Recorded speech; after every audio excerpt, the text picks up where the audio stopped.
नमस्ते बच्चों, welcome all of you. आज आपकी 7th क्लास की वर्कशीट का नंबर भी 7 ही है और हम पढ़ रहे हैं अपना चैप्टर लाइंस एंड एंगल्स। और लाइंस एंड एंगल्स में अभी तक आपने जो बातें पढ़ी उसी में कुछ और आगे बातें आज पढ़ेंगे। तो let us observe the letter X, this one, ये ऐसे एक्स जैसा आपका, और देखें ये कैसा दिखाई देता है। तो एक्स जैसा ही लेटर ये बनता है।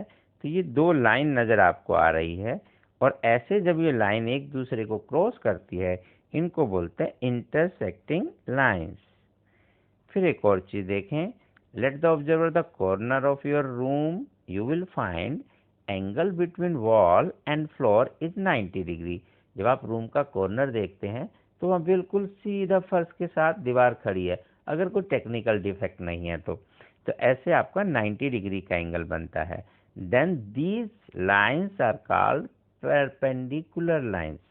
तो जब भी हम ऐसे 90 डिग्री का एंगल बनाते हैं तो जिस लाइन पर यह एंगल बना और जिस लाइन द्वारा बनाया गया, these lines are perpendicular to each other. Okay, एक और भी चीज़ देखते हैं। Do you observe the lines of page of your notebook? Hindi और इंग्लिश कोई भी नोटबुक है तो आपने देखा होगा कुछ ऐसी लाइंस वहाँ पर होती हैं।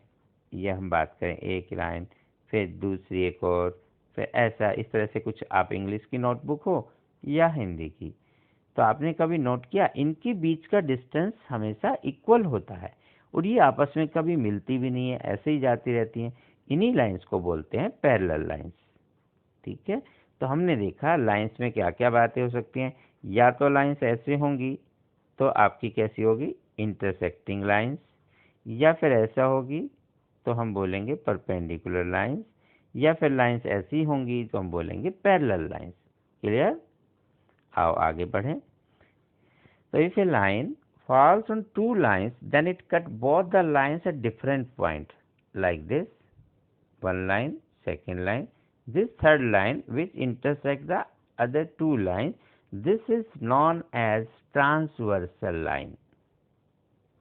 Now if activity is there, observe intersecting lines, parallel lines and perpendicular lines in your surrounding.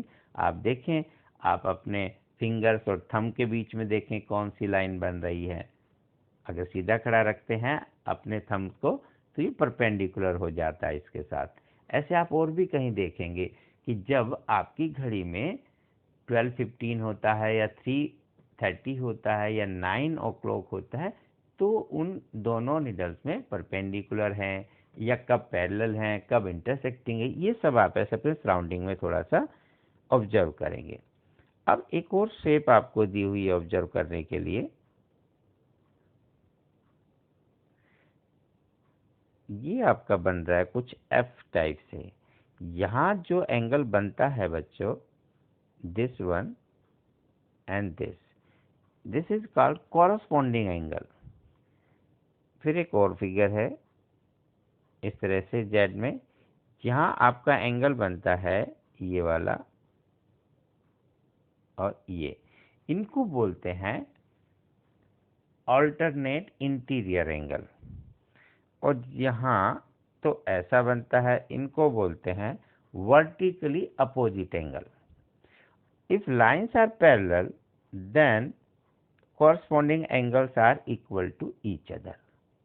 If lines are parallel, then alternate interior angles are always equal to each other.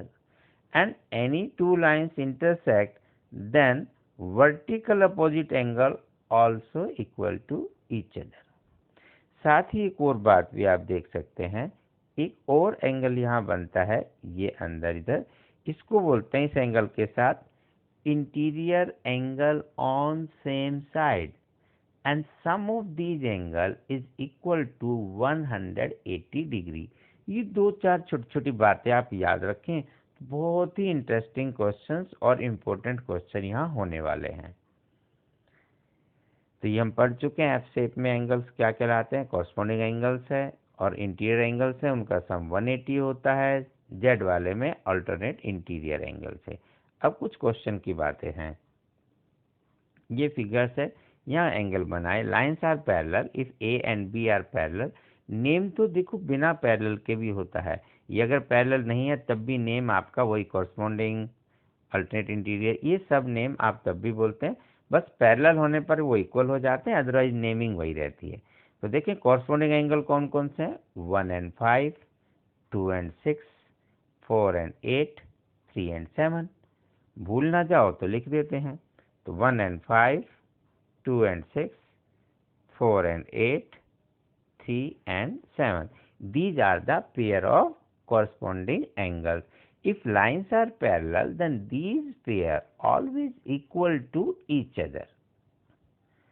Second one, vertically opposite angle कौन से हैं, तो जहाँ भी दो line intersect हो रही है वो आप वर्टिकल अपोजिट, जैसे ये लाइन और ये, फिर वर्टिकल अपोजिट 1 और 3, 2 and 4, ये वर्टिकल अपोजिट एंगल है, बस इसी को लिख देंगे। तो 1 and 3, 2 and 4, और नीचे भी दिखाई देगा 5 and 7, 6 and 8, these are vertically opposite angle and these are always equal to each other. Now the pair of alternate interior angles, alternate में है, interior में है, तो कौन सा हुआ, 2 and 8, 3 and 5। If lines are parallel, then these pair are also equal to each other. Now last but not least, in this question, the pairs of interior angles on the same side interior means 2 and 5, 3 and 8, and sum of these angle is 180 degree, ऐसा आप याद रखेंगे। आइए second question को देखते हैं। Okay, in the figure P parallel to Q, this is given, find all the unknown angles A, B, C, D, E, F। 125 के साथ एक एंगल है E, एक ही लाइन पर जब भी कोई एंगल बनता है, then sum of these angle is called 180 degree, because these are linear pair, ये हमने लास्ट क्लास में पढ़ा था। तो 125 प्लस E must be equal to 180 degree, therefore we can say E is equal to 55 degree. अब E 55 है तो E के अपोजिट में F है, वो भी 55 होगा। अब F के अल्टरनेट में A है तो A भी 55 हुआ, और A के वर्टिकली अपोजिट C है तो वो भी 55। तो ऐसे बहुत आसानी से आप बता सकते हैं। तो E इसके अपोजिट में फिर वो भी सेम, उसका अल्टरनेट वो भी सेम, उसका वर्टिकल अपोजिट एंगल वो भी सेम, देयरफॉर यानी E F A वो भी F के इक्वल ही है, और C, तो A C E F these are equal to 55। Now D is equal to 125 because D and 125 are corresponding angles and these are always equal if lines are parallel. And this 125, then vertical opposite angle of D is B. This is also equal to 125. Therefore B and D both are equal to 125 degree. In this way we can write all the angles easily. तो please do practice, बहुत easy काम है। एक question और रह गया, if two lines are intersect each other then how many angles have been formed. One line, एक line और ले लेते हैं, हो गया इंटरसेक्ट, तो यहाँ कितने एंगल बने, 1 2 3 4, ए बी सी डी कुछ भी नाम रख दें। और एक और खास बात, क्योंकि वर्टिकल अपोजिट एंगल्स हैं इसलिए ए इक्वल टू होगा सी के एंड बी इक्वल टू होगा डी के, जो कि हमने सेम कलर से दिखाए। और अब जाते जाते एक खास बात, कोविड के लिए ध्यान रखें, बीमारी से बचने के लिए wash your hands with soap and water regularly. अपने हाथों को बार बार साबुन से धोएं, कम से कम बाहर जाएं, बहुत ज़रूरी हो जाना भी हो तो मास्क लगाएं, और एक दूसरे से बात करते समय कम से कम 6-7 फीट दूर रहें ताकि हम स्वस्थ रहें। बचाव में ही बचाव है, जितना हो सके आप अपने स्वास्थ्य का ख्याल रखें, अच्छे से पढ़ें, जीवन में आगे बढ़ें। Stay healthy, stay happy. मिलते हैं नेक्स्ट क्लास में, तब तक नमस्ते।